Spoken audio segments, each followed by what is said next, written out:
And here is the Writer's Almanac for Thursday. It's the 9th of May, 2019.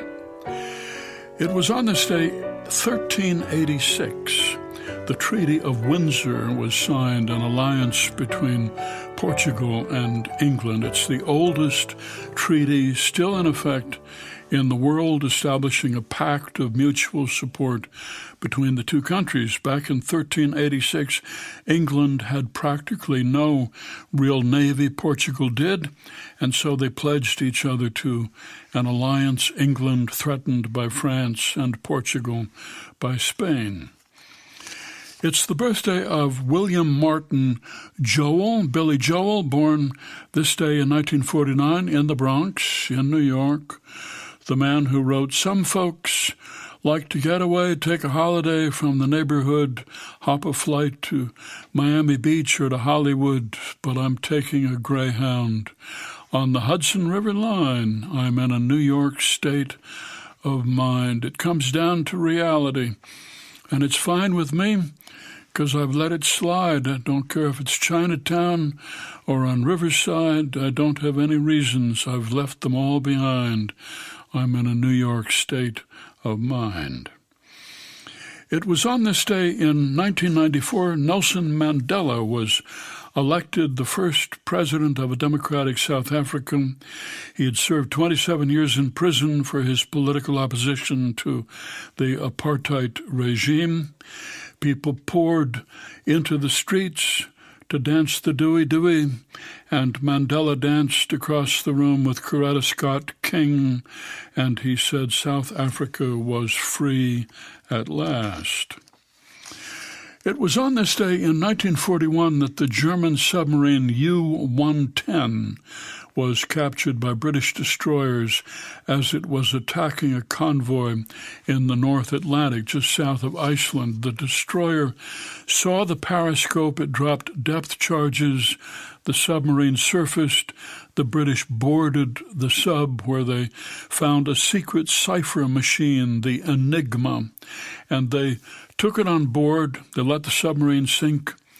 The machine was taken to Bletchley Park in Buckinghamshire, England, where a team of thousands of code breakers worked to decipher coded German messages.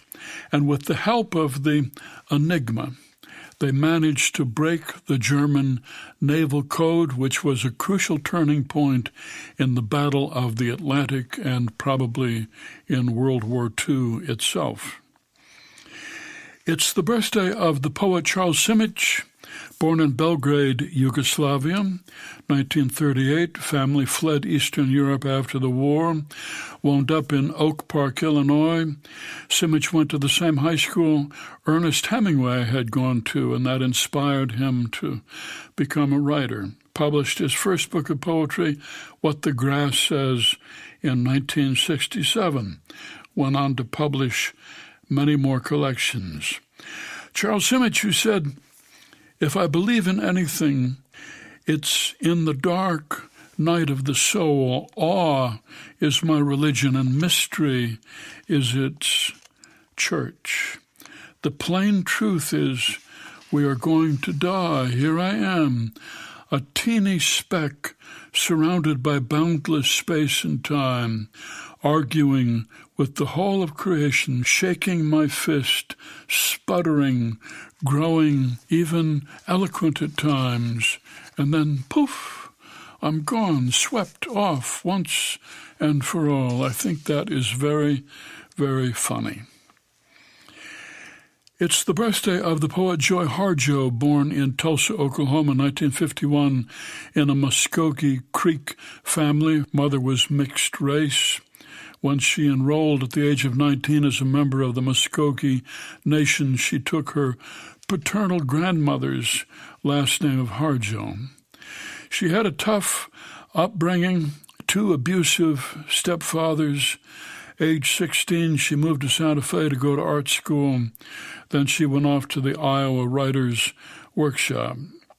Published many collections of poetry, Joy Harjo, including She Had Some Horses and In Mad Love and Joy Harjo, who said, "Remember that you are all people and that all people are you. There is no separation. We're all from the same place. As long as there is respect and acknowledgement of connections, things continue working. When that stops, we all die." Here's a poem for today by W.S. Merwin, Time in the Grass.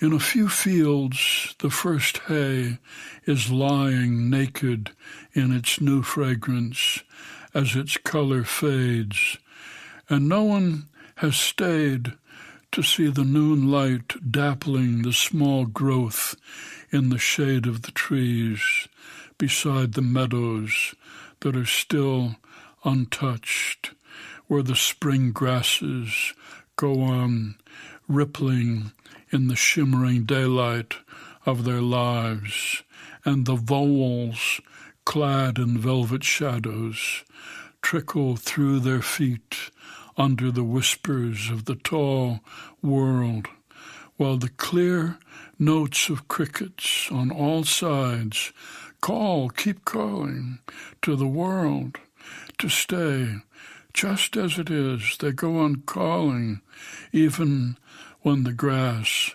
has gone. A poem, Time in the Grass by W.S. Merwin, from The Moon Before Morning, published by Copper Canyon Press and used by permission here on the Writer's Almanac for Thursday, the 9th of May, 2019. Be well, do good work, and keep in touch.